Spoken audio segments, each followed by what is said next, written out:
Hi everyone! Kamusta kayo? Welcome to my page. So, eto na nga ang ating sisimulan. Kasi, even sa TikTok, ang dami nagtatanong kung paano ako nakarating dito, paano ako nag-apply, anong agency, magkano ang nagastos ko, kailan ako nagsimula mag-apply.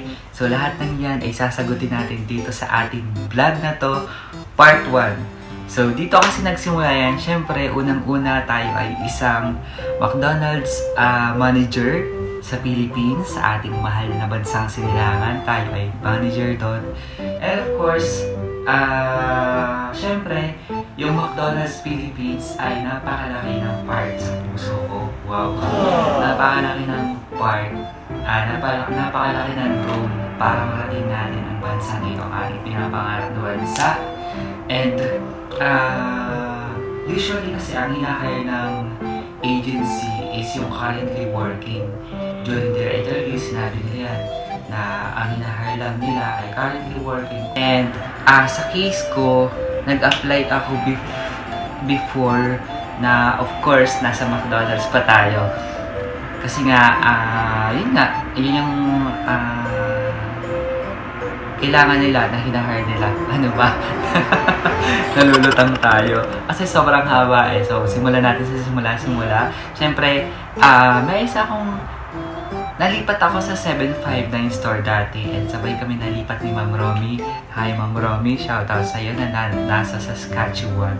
So, alam niyo pa guys, nung malapit na yung flight ko, nag-PM talaga ako kay Ma'am Romy na nag-thank you ako. Ma'am Romy, thank you so much kasi ito na yung binigay mo sa akin dati. Nagbunga na. Kasi of course, hindi ganun kabilis eh. Napakadaming nangyari. Almost 2 years in the making itong ating Canada application journey na to.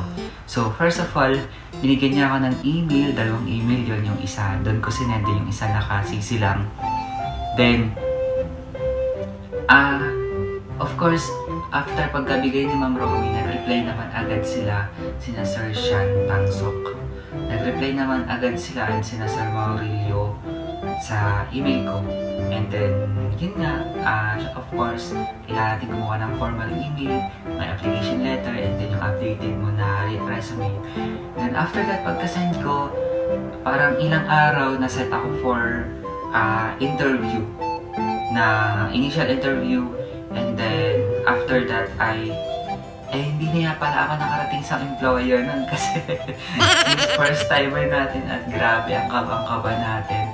Grabe to. May script ako. Ang dami kong script na nakalagay sa wall.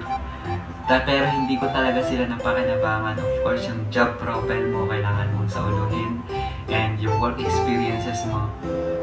Siguro, after my interview, ang alam ko that time, sabi nila parang may mga branch pala sa Vancouver na pwede na akong i-assign. And siguro dahil na first timer tayo, unfortunately, hindi tayo nakapasa doon. And when time goes by, of course, nasa McDonald's pa rin tayo hanggang sa nagka-pandemic.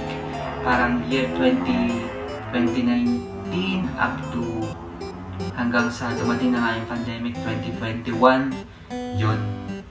Pero, kahit hindi ako na hired dun sa una kong interview, nagpa-follow up pa rin ako kay Sir Sean dun sa email na binigay sa akin kung if there's any available position, interested naman ako kahit anong position, kahit group pa, kahit anong position ang ibigay sa akin, basta alam mo yung makapag-apply lang talaga tayo sa Canada.